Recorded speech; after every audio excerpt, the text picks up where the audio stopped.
संत Xavier school आरा में आज विज्ञान की दुनिया से जुड़ी एक शानदार और प्रेरणादायक प्रदर्शनी का आयोजन किया गया, जिसमें विद्यालय के 350 से अधिक छात्र छात्राओं ने हिस्सा लिया। बच्चों ने विज्ञान के क्षेत्र में अपनी रचनात्मक सोच और नवाचार से सभी को चौंका दिया। कार्यक्रम का उद्घाटन वीरकुंवर सिंह विश्वविद्यालय के अर्थशास्त्र विभागाध्यक्ष डॉक्टर धीरेन्द्र कुमार सिंह ने किया। इस मौके पर फादर फ्रांसिस पल्ली, फादर रिचर्ड डिसूजा एसजे और सिस्टर प्रतिमा भी मुख्य अतिथि के रूप में उपस्थित रहे।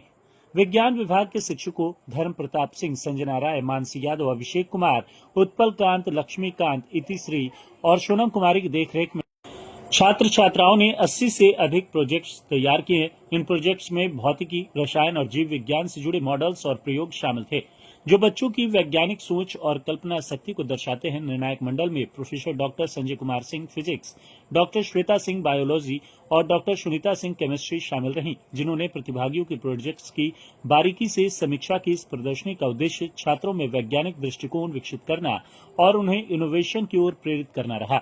इस आयोजन ने साबित कर दिया कि आरा के छात्र भी देश के भविष्य के वैज्ञानिक बनने की पूरी क्षमता रखते हैं। ये ग्रीन रिवॉल्यूशन 2.0 हमारे प्रोजेक्ट का नाम है और ये स्मार्ट इरिगेशन पर्पस को देख के बनाया गया है, जिसमें हम फार्मर्स का हेल्प कर सकते हैं। इसमें एक सेंसर है जो कि सॉइल के मॉइस्चर को चेक करेगा। जो अगर वो सॉइल वेट है तो उसमें सीड जर्मिनेट नहीं करेगा और वो उसमें वाटर प्रोवाइड करेगा, जिससे सीड का जर्मिनेशन पीरियड बढ़ जाएगा। और अगर वो वेट है तो उसमें वो 2-3 दिन में सीड जर्मिनेट करेगा, ये वो डिटेक्ट करके बता देगा। और जो हमारा ये डैम है, इससे हमारा कैनाल के थ्रू हमारा वाटर जाके हमारे ड्रॉट एरिया जो जिसमें नहीं हो सकता है इरिगेशन, वहाँ पे पानी प्रोवाइड करता है। और इससे होगा क्या कि हमारे फार्मर्स को आइडिया लग जाएगा कि कितना मैन्योर यूज करना है, फर्टिलाइजर्स यूज करना है, खाद कितना यूज करना है, जिससे उनके पैसे भी बचेंगे और उनको आइडिया लग जाएगा कि किस सॉइल पे उनको कितना वर्क करना चाहिए। यही है। ये क्या है? पंप लगा है? ये वाटर है जो कि हमारे ड्रॉट एरिया को प्रोवाइड करेगा। ये डैम के थ्रू आया है, जो डैम से एक्स्ट्रा पानी हो जाता है चाहे फ्लड से, तो ये हमारे ड्रॉट एरिया को प्रोवाइड करेगा, जिसमें फर्टिलिटी रेट बढ़ जाएगा उससे हमारे सॉइल का। और ये जहाँ पे सीड जर्मिनेट होता है, ये ग्रुप लीडर्स ने, फिर हम और मेरी और 3 टीममेट्स है, अनुष्का, संचिता और Om ji. Thank you.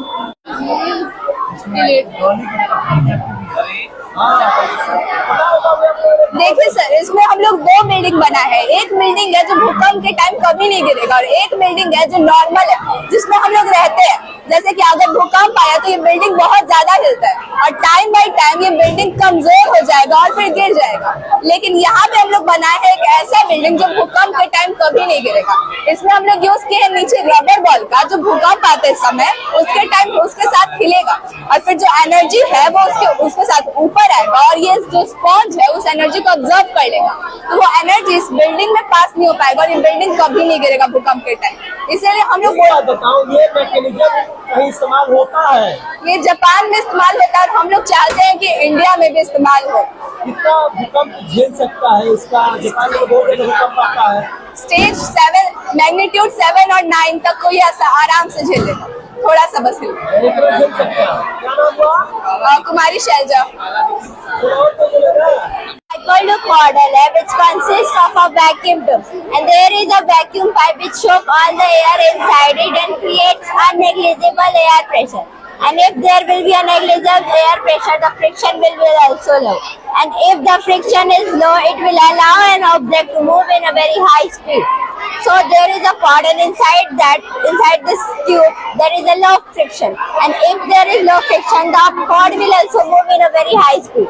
And this is a solar panel which generates electricity, which converts the sunlight into electricity and produce the electricity and give it to the track that where the plate are present, and underside of the pod there is also a plate which and electricity will goes through the plate and it will generate the electricity, and through the electricity it will move. And also there is a magnetic levitation, means the light poles will always repel each other, and by repelling it will move forward, and through the less friction it will move very fast in a high speed. आराम से sir,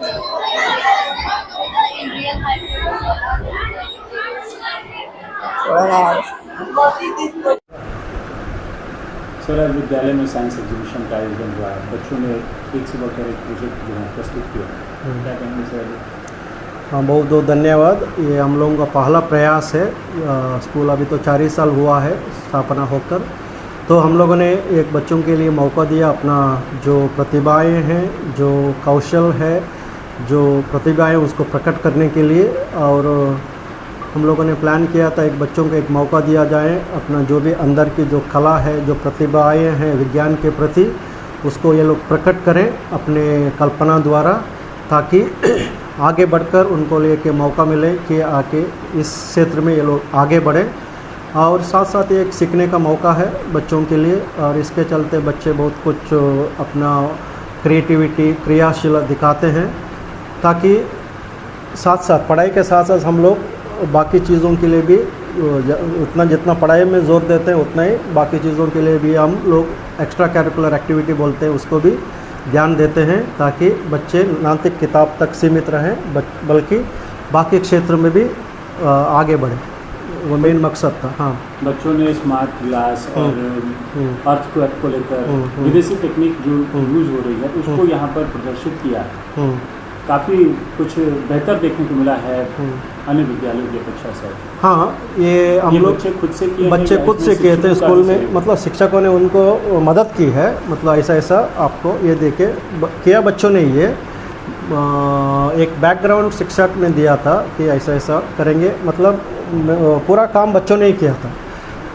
और बहुत कम, एक ही सप्ताह में पूरा इन लोगों ने तैयार किया, ज़्यादा लंबा समय भी नहीं दिया। शिक्षकों इन लोगों के साथ थे, लेकिन जो क्रिएटिविटी था, जो क्रियाशीलात्मक तो रचना है, वो बच्चों की तरफ से आया है। और बच्चों को ही पहले मौका दिया था, हम लोग मदद करेंगे, लेकिन सब कुछ बनाना आपको है। हम लोगों ने आइडिया दिया था, टीचर लोगों ने एक आइडिया दिया था, क्योंकि पहली बार है।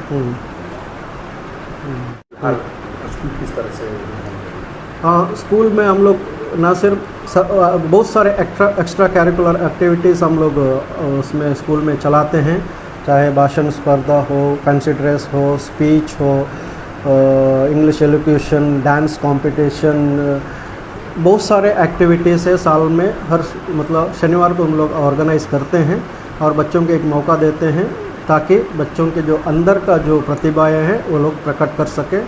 इससे चलते ये लोग आगे बढ़े और उससे ये लोग बहुत कुछ सीख रहे हैं बच्चे बोलने का। हाँ, ICIC बोर्ड में पहला कदम है सेंट जेवियर्स का। इस बार क्या रहेगा बच्चों में, किस तरह का आप बच्चों को प्रोत्साहित? हम लोग पूरा प्रोत्साहन कर रहे हैं, क्योंकि ये पहला ICSE का हम लोगों का पहला बैच 2027 में पहला एग्ज़ाम दे रहा है। हम लोग पूरा तैयारी कर रहे हैं, पूरा टीचर लोग लगे हुए हैं, ताकि बच्चे अपना बेस्ट प्रस्तुत करें पढ़ाई में और हर चीज़ में।